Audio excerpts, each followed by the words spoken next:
Yang sibuk dengan dunia, mencintai dunia, dia terhalang dari mengerjakan apa yang bermanfaat. Untuk melihat orang-orang yang sibuk kerja, sibuk dagang, sibuk usaha, dan cinta dia kepada dunia, nggak sempat dia.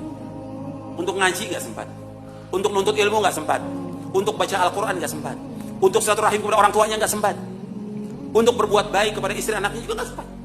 Sedikit sekali mereka kumpul dengan keluarganya, sibuk dengan kerjaan. Sudah kerja dari pagi sampai sore, pakai lembur lagi.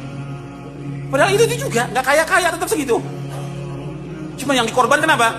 Ngaji dikorbankan, baca Quran dikorbankan, bahkan ada yang sholat dikorbankan oleh dia. Sebelum subuh berangkat, sebelum subuh untuk ngejar kerjaan ini, untuk dagang sebelum subuh berangkat. Sholat subuhnya di mana?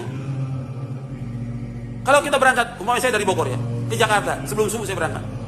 Itu di tol ada musola, ribuan mobil yang lewat, paling cuma berapa orang yang mampir sholat. Itu bisa kelihatan. Apa yang dikejar oleh mereka? Yang dikejar apa? Padahal nggak seberapa, dunia seisinya nggak ada harganya sama sekali. Seandainya orang mendapatkan gaji 1 miliar, bukan 5 juta, bukan 10 juta, 1 miliar, nggak ada arti apa-apa. 1 miliar, nggak ada arti apa-apa. Atau 100 miliar dia punya uang, nggak ada arti apa-apa. Makanya kita jangan terpesona dengan orang-orang kaya. Kita ini kadang-kadang sibuk melihat orang kaya, masya Allah luar biasa, nggak ada arti apa-apa. Makanya kita ini kalau sudah tahu tentang hakikat dunia, kita akan menghormati orang-orang yang berilmu. Kita menghormati orang-orang yang taat kepada Allah. Kita mencintai mereka, bukan menghormati orang-orang kaya. Orang kaya nggak ada apa-apa. Yang dilihat oleh Allah yang mulia itu bukan kekayaannya. Apa kata Allah? Inna akramakum indallahi atqakum. Sesungguhnya orang yang mulia di sisi Allah yang mana? Yang takwa apa yang banyak harta? Yang takwa. Bukan yang banyak harta, bukan yang punya kedudukan jabatan. Kedudukan jabatan sebentar. Ya, dia dikerumuni orang banyak di saat punya jabatannya, di saat dia punya harta. Kalau hartanya sudah nggak ada, jabatan nggak ada, apa orang mau dekat lagi sama dia? Nggak akan ada orang mau dekat.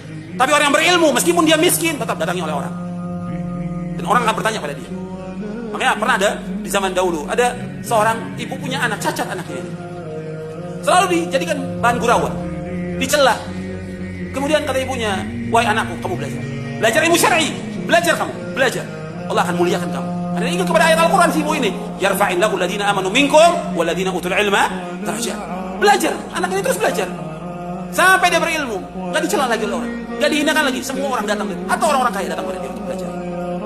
Ya, makanya ilmu tetap hormati orang yang berilmu, hormati, karena Allah yang memerintahkan demikian dan juga Rasul Sallallahu Alaihi Wasallam. Nggak ada suruh menghormati orang kaya, nggak ada.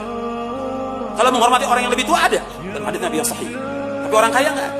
Tapi kalau kita lihat, ya, orang hormatnya luar biasa. Sama ustadznya salam, nggak salam dia. La salam wala kalam. Sama orang kaya ketemu, masya Allah dipegang tangannya. Gimana pak kabarnya? Baik. Apalagi kalau lihat mobil depan itu mobilnya bagus, masya Allah. Dikerubutin sama panitia.